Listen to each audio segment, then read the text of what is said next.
வணக்கம். என்றும் அன்புடன் கேஜி ராஜன். 10ஆம் இடம் ராஜயோகம் தரும் சில கிரக அமைப்புகளை காண்போம். 10ஆம் வீடு தொழில் ஸ்தானம் என்பதால் 10இல் தர்ம கர்மாதிபதிகள் நின்றால் நல்ல பலன்கள் உண்டு. தொழில் ஸ்தானமான 10ஆம் வீட்டில் குரு சந்திர யோகம் அமைந்திருந்தால் நல்ல தொழில் அமையும். பதவி ஸ்தானமான 10ஆம் வீட்டில் ஒரு உச்ச கிரகம் நின்றால் அற்புதமான தொழில் அமையும். 10ஆம் வீட்டில் ஆட்சி பெற்ற 10ஆம் அதிபதி நல்ல தொழில் வளத்தை தருவார். 10ஆம் வீட்டை 4இல் நிற்கும் தர்ம கர்மாதிபதிகள் பார்வை செய்தால் சிறப்பான தொழில் அமையும்.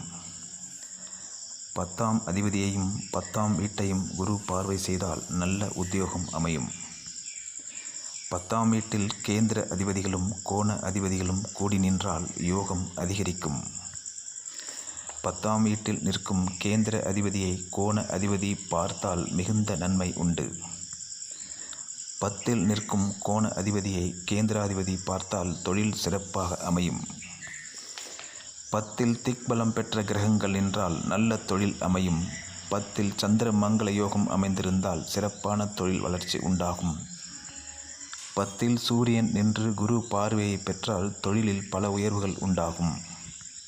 10இல் சந்திரன் நின்று குரு சூரியனால் பார்க்கப்பட்டால் தொழிலில் வளர்ச்சி உண்டாகும்.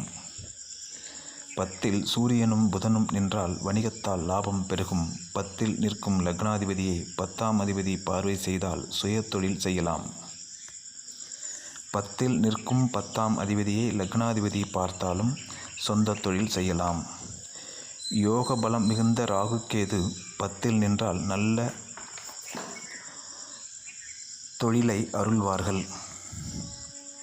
ஆட்சி உச்சம் பெற்ற சனி பகவான் 10இல் நின்றால் சசயோகம் என்கிற ராஜயோகத்தை தருவார். 10இல் ஆட்சி உச்சம் பெற்ற செவ்வாய் ருசிக யோகம் என்கிற ராஜயோகத்தை தருவார்.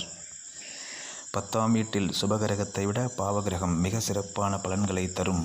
10ஆம் அதிபதி 10இல் வர்க்கோத்தமம் பெற்றிருந்தால் சொந்த தொழில் செய்யலாம்.